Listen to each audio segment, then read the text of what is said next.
기업회생 파산 전문 권용민 변호사가 법인 회생과 보증인 책임에 관하여 작성한 내용을 소개해 드리겠습니다. 법인 회생은 회사의 채무를 조정하는 절차이지만 대표자 등 보증인의 책임은 별도로 남을 수 있습니다. 법인이 금융기관에서 대출을 받을 때에는 대표자가 보증을 서는 경우가 많습니다. 그런데 나중에 회사가 경영난으로 회생 신청을 하면 회사는 회생 절차 안에서 채무 조정을 받지만 보증인은 채권자로부터 직접 변제를 요구받을 수 있습니다. 법인의 회생 신청이 곧 보증인의 책임 면제는 아닙니다. 우선 회생 신청을 한 회사에 대해서는 보전처분과 포괄적 금지 명령으로 채권자의 변제 요구나 강제 집행이 제한됩니다. 그러나 그 효력은 원칙적으로 보증인에게 미치지 않습니다. 따라서 채권자는 보증인에게 변제를 요구하고 보증인 재산의 가압류나 강제 집행을 할 수 있습니다. 그리고 회생 계획안이 인가되면 회사는 회생 계획에 따라 채무를 감면받습니다. 민법상 보증채무는 주채무에 부종하므로 민법 법리만 보면 주채무가 줄어든 만큼 보증채무도 줄어들 것처럼 보입니다. 그러나 채무자회생법 제250조 제2항은 보증인에 대한 채권자의 권리는 영향을 받지 않는다고 정합니다. 결론적으로 채권자는 회사의 회생 절차와 상관없이 보증인에 대해서는 원래의 채권을 그대로 행사할 수 있습니다. 또한 채권자가 회생 절차에서 채권 신고를 하지 않아 회사에 대한 관계에서 권리를 잃더라도 보증인에 대한 권리 행사까지 제한되는 것은 아닙니다. 다만 특별법상 예외가 있습니다. 기술보증기금, 신용보증기금, 중소벤처기업진흥공단이 채권자인 경우에는 주채무자의 채무가 회생 계획으로 감면되면 연대보증채무도 같은 비율로 감면될 수 있습니다. 이는 일반 원칙에 대한 중요한 예외입니다. 이러한 예외 규정은 중소기업 경영자가 회사 채무를 개인적으로 연대 보증하는 현실을 고려한 것입니다.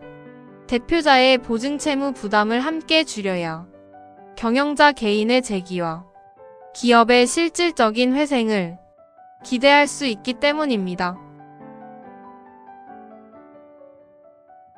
그러나 지역신용보증재단은 다릅니다.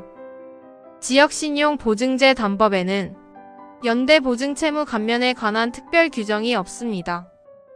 대법원도 지역신용보증재단의 경우 주채무가 회생 계획으로 감면되어도 연대보증채무는 감면되지 않는다고 보았습니다. 회생 개시 후 보증인이 채권자에게 변제한 경우에는 전액 변제인지 일부 변제인지에 따라 회생 절차상 지위가 달라집니다. 전액 변제의 경우에는 보증인의 권리 행사가 문제되고 일부 변제의 경우에는 채권자와 보증인 사이의 권리 배분이 문제됩니다. 전액 변제의 경우에는 채권이 소멸하고 보증인에게 구상권이 발생합니다. 채무자회생법 제126조 제4항은 이 경우 보증인이 구상권의 범위 안에서 채권자를 대신하여 회생 절차에서 권리를 행사할 수 있다고 정합니다.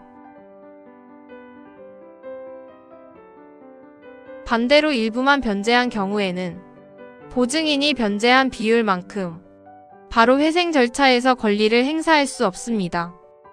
채권 전액이 소멸하지 않았기 때문입니다. 채무자회생법 제126조 제2항에 따라 채권자가 회생 절차 개시 당시 채권 전액에 관하여 권리를 행사합니다. 따라서 일부 변제만으로는 보증인이 채권자의 지위를 비율적으로 승계하지 못합니다.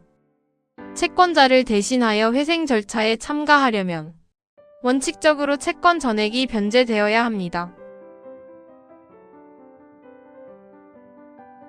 다만 실무상 예외적인 처리가 있을 수 있습니다.